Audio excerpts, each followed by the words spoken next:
Assalamualaikum warahmatullahi wabarakatuh. Pemirsa dimanapun saja Anda berada, selamat berjumpa kembali dengan channel YouTube Insan Dongeng. Pada malam ini saya Bang Elgi akan melanjutkan dongeng klasik Salah Asuhan bagian ke-13. Selamat mendengarkan. Maka dikirimkannyalah telegram kepada Tuan Asisten Residen Solok meminta supaya kubur ayahnya diperbuat sepatut-patutnya dengan tidak usah memandang ongkos. Dari West Camera Padang ia menerima kabar bahwa barang-barang peninggalan ayahnya hendak dilelang, rumah akan dijual, sedang uang itu harus ditaruh dahulu di West Camera sampai umur Kori cukup 21 tahun.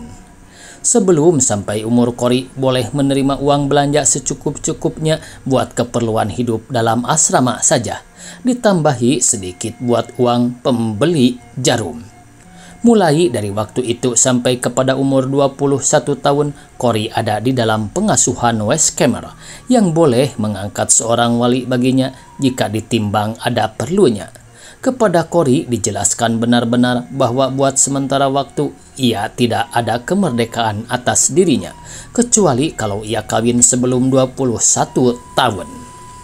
West Camera menjelaskan pula bahwa peninggalan ayahnya tidaklah berapa besar hingga keperluan Kori setiap bulan tidak bisa ditutup dengan renten uang itu saja, melainkan terpaksalah diambil sedikit-sedikit dari pokok setiap bulan. Tapi kata West Camera, asal Kori rajin belajar hingga tamat HBS, maka tak usah ia takut akan hidup susah, meskipun uang taruhnya itu habis sama sekali. Itulah yang sangat tidak menyenangkan hati Kori jika hidupnya, sekolahnya, belanjanya diatur oleh ayahnya sendiri. Kurang berkenan pada hatinya karena ia sayang pada ayahnya dan tidaklah sampai hatinya buat melanggar perintah orang tua itu. Tapi kalau segala sesuatu harus diatur oleh orang lain, maka timbullah rasa bantahan yang tidak beralasan dalam hatinya. Jika ia boleh melakukan sekehendak hatinya, tentu ia sudah keluar dari sekolah dan dari asrama, karena hidup terperintah dan kemerdekaan yang dibatas-batas itu sudah lama menjemukannya. Tapi apa daya, asal bisa kawin saja, ya kawin itulah jalan yang sebaik-baiknya buat melepaskan diri dari kongkongan. Ya, Kori hendak kawin saja, tapi dengan siapa? Yang memintanya tidak kurang, bahkan terlalu banyak sehingga mengganggu kesenangannya. Baru saja ia mendapat kenalan baru, belum beberapa kali berjumpa, bersenda gurau, orang itu sudah bersimpuh di tanah atau menulis surat. Bah, apakah pergaulan gadis dengan bujang itu tidak bisa berdasar pada persahabatan saja? Apa mesti dihabisi dengan kawin saja? Bukankah hendak Kori mempunyai seseorang sahabat karib, tempat mencurahkan hati, tempat mempercayakan rahasia? Tapi belumlah ia bertemu dengan orang yang serupa itu, yang tidak minta kawin saja pada akhirnya. Bukan tak suka pula Kori dicumbu, disanjung-sanjungkan, dipuji, diayun-ayun, dikatakan parasnya elok, badan semampai. Malah jika ada orang yang berani mencatat kecantikannya serambut saja, kira-kira orang itu akan dimusuhinya seumur hidup. Tapi hendaklah pergaulan itu dibatasi dengan cemburuan dan pujian itu saja. Jika mata sudah salah pandang, tangan sudah salah raba, mulut sudah salah tutur, Kori mengganjur diri sebagai laku seekor langkitang bersembunyi di dalam kulitnya. Ini ada footnote-nya pemirsa, langkitang itu adalah siput. Entah ia takut, entah benci, entah pun geli, ia sendiri tidak tahu. Hanya yang diketahuinya bahwa ia tak sudi menjadi istri orang itu, bahkan menjauhlah ia dan pergaulan laki-laki yang sudah melampaui baris itu. Tapi sementara itu Kori berasa bahwa ia mesti kawin buat melepaskan diri dan kongkongan segala aturan dan kekuasaan segala orang yang tidak dikenalnya. Dengan siapa? Lalu dijajarkannya di dalam kenang-kenangan akan segala orang yang sudah meminang. Satu-satunya dibawa kepada batu ujian. Di Betawi tidak ada seorang jua yang berkenan di hatinya. Kori mengaku bahwa di antara yang banyak itu tidak banyak cacatnya, malah ada yang tidak bercacat sama sekali. Tapi entahlah, ia tidak suka. Habis perkara. Maka yakinlah ia pada masa itu bahwa perasaan itu tidak dapat diubah-ubah.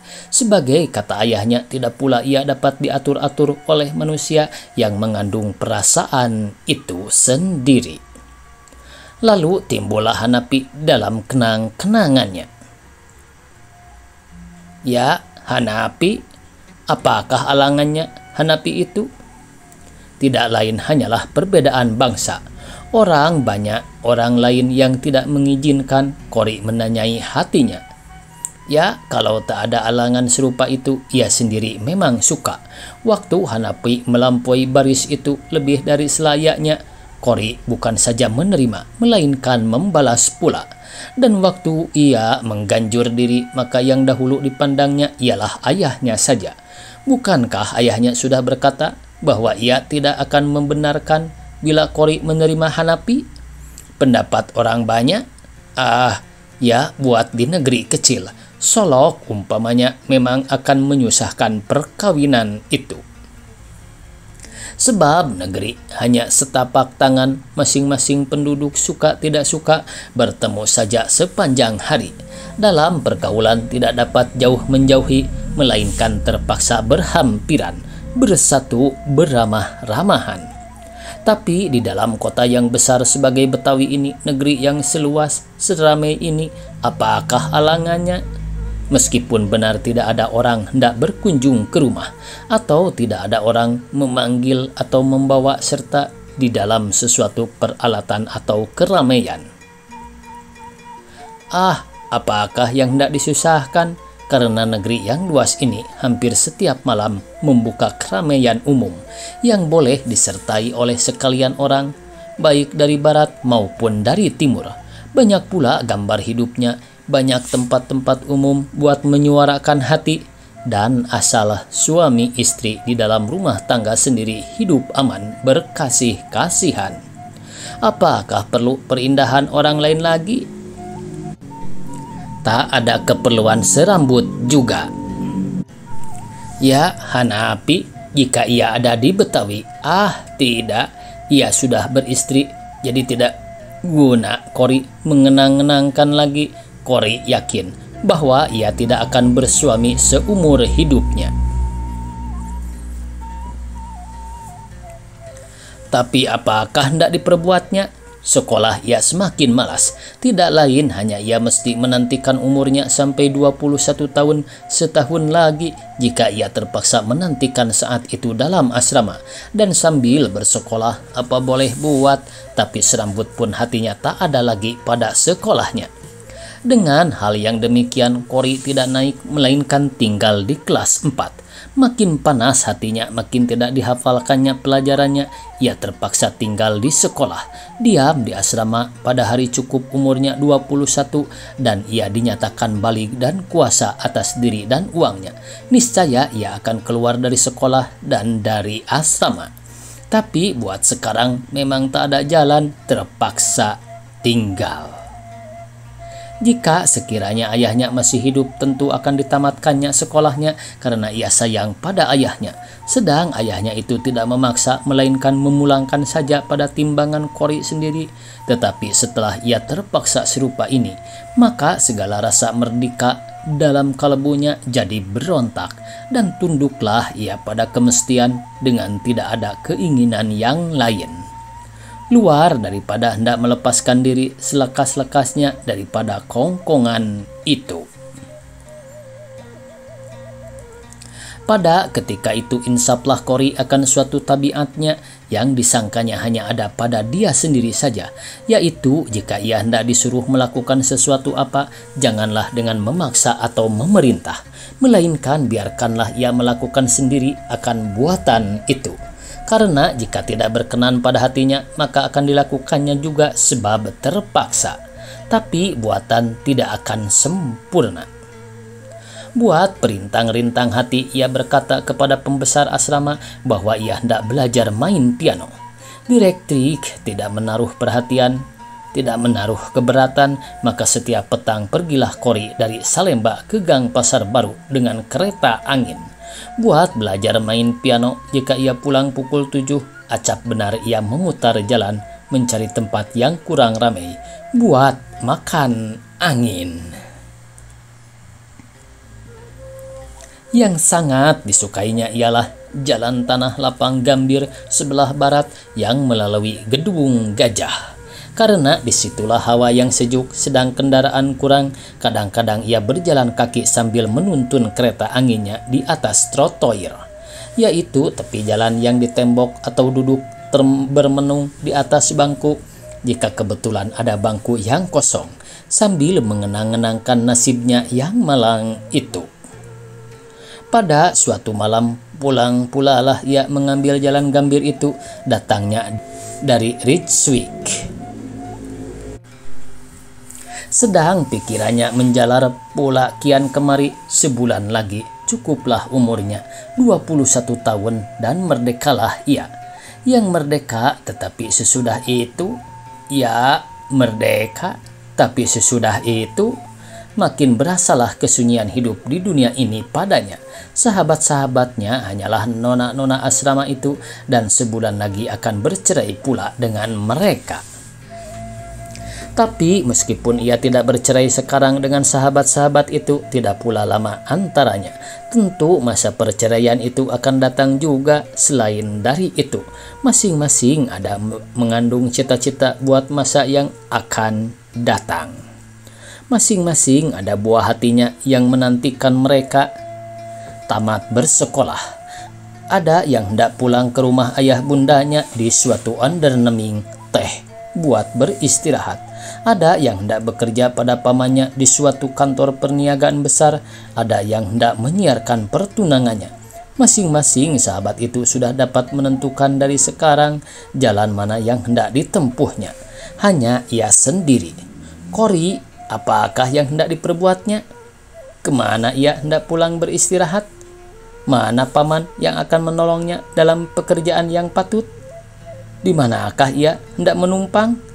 Siapakah kawan bergaul setiap hari? Itulah yang membimbangkan hati Kori dan menjararlah pikirannya kian kemari. Waktu ia menempuh jalan bersimpang yang menuju ke Gambir Selatan dengan tidak diketahuinya lagi, maka ia sudah terpelanting ke tanah karena kereta anginnya sudah bertumbuk dengan sebuah kereta angin pula yang dikendarai oleh seorang pemuda bangsa Betawi. Waktu Kori terempas ke tanah, orang itu berhenti sebentar menaiki keretanya dan lari secepat-cepatnya. Tapi belum berapa meter ia bisa melarikan diri, ia pun sudah dikejar oleh seorang tuan yang memaksa ia turun lalu berkata, ayo minta maaf dahulu pada nona. Minta maaf dahulu pada nona itu. Jika tubuhnya sampai rusak, kepalamu akan gantinya. Maka sambil berkata demikian, si tuan sudah mendorong-dorong orang itu dari belakang sampai ke tempat Kori, yang ketika itu sudah tegak berdiri pula sambil memeriksa kereta anginnya. Sesudah itu ia menyapu-nyapu dan memencet-mencet lututnya demi dilihatnya bahwa orang yang menjatuhkan itu hampir padanya. Didorong-dorong oleh seorang tuan, maka berkatalah ia, "Oh tuan, biarlah terus, saya sendiri yang salah mengambil jalan. Tambahan pula lentera padam tidak saya ketahui."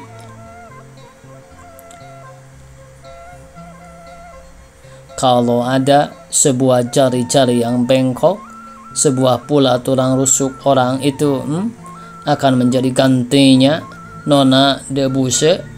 Demikian kata tuan itu sambil membuka topinya dan membungkukkan badan memberi hormat. Hanapi, dari langitkah engkau turun? Namaku Kori. Iya, ya sudah tinggal, sudah. Sejurus lamanya Kori memandang pada orang yang menjatuhkannya itu, berkata pula dengan suara yang lemah lembut. Suruhlah ia pergi, jangankan gusar. Patutlah aku minta terima kasih kepadanya. Pergilah bang, memang nona punya salah. Setelah orang itu lalu dari tempat itu, maka keduanya duduk di atas sebuah bangku di tepi tanah lapang. Kori memencet-mencet lutut kanannya beberapa kali lalu berkata, "Nah, sudah baik lagi. Sekarang engkau bercerita lebih dahulu. Bilakah engkau datang? Apa maksudmu ke Betawi?" Laku dan suara Kori menunjukkan bahwa ia sedang bersuka cita. Hilanglah segala bimbang, menyingsinglah kabut yang menggelapkan pemandangannya selama ini, dan di dalam udara menjadi jernih itu nampaklah wajah sahabat yang hanya seorang itu saja, Hanapi. "Oh, aku digigit anjing gila, Kori, dan sudah 3 hari berobat di Institut Pasteur." Sudah 3 hari, dan jika aku tidak mendapat kecelakaan yang hampir mematahkan batang leherku itu, barangkali kita tidak akan berjumpa. Hanapi tidak segera menyahut, melainkan ia memandang arah ke Deka Park, seolah-olah memperhatikan cahaya penerangan yang ada di situ. Akhirnya berkatalah dengan sedih, "Bukan tak ada ingatanku hendak mencari engkau. Sekadar buat menyatakan turut bersedih hati atas kehilangan ayahmu. Sesungguhnya aku datang menemui engkau. Tapi Kori, aku sudah menerima kartu pos. Adres Tuan Hanapi dari Jafrau C. de Buse waktu aku kawin, dan Tuan Hanapi itu sudah pula mengirim PC pada Jufrau C. de Buse waktu ayahnya wafat. Buat mencari perhubungan di atas kertas itu memang mudah, hanya aku tak dapat memenuhi Jufrau C. de Buse. Jika aku hendak berkunjung, hanyalah Kori yang hendak ku cari." Kori mengunjukkan tangan buat berjabat salam dengan Hanapi. "Hanapi, yang sudah tinggal sudah. Sukalah aku mengaku salah. Bukankah kita bisa hidup bergaul secara sahabat kembali?" Hanapi menjabat tangan Kori lalu memandang kepadanya. "Ya Kori, yang ku minta dahulu ada lebih dari persahabatan dan persaudaraan," katanya dengan sedih. "Tapi jika sekiranya permintaan itu akan terus-menerus memutuskan tali persahabatan kita, sukalah aku mencabutnya kembali. Apa boleh buat? Belumlah untung bagiku yang malang ini." "Ya Hanapi, perjodohan 2 orang manusia itu bukanlah dalam genggaman kita, melainkan dalam kekuasaan Tuhan juga. Jika cintamu kepadaku sungguh-sungguh besar dan suci, maka cinta itu tidaklah akan memaksa meminta sesuatunya daripadaku yang tidak atau belum dapat kuberikan. Cinta yang suci hanya sedia buat memberi, Hanapi, dan bukanlah buat meminta. Apalagi jika permintaan itu boleh merenggangkan kita, bukankah tak boleh engkau memaksa memintanya juga?" Hanapi termenung insaf akan dirinya bahwa sesungguhnya ia tak boleh meminta sesuatunya dari seorang sahabat yang tidak akan dapat diperkenankan oleh orang itu. Maka menerimalah ia akan kadarnya lalu menyahut, "Benar Kori, persahabatan dengan engkau kuhargai sangat, tidaklah akan kusia-siakan." "Terima kasih Hanapi. Aku pun amat sedih jika tali persaudaraan yang terjadi dari zaman kanak-kanak akan putus karena itu. Janganlah engkau tidak mengetahui bahwa pada saat ini..." Waktunya habis pemirsa. Dicukupkan sekian. Billahi taufiq wal hidayah. Wassalamualaikum warahmatullahi wabarakatuh.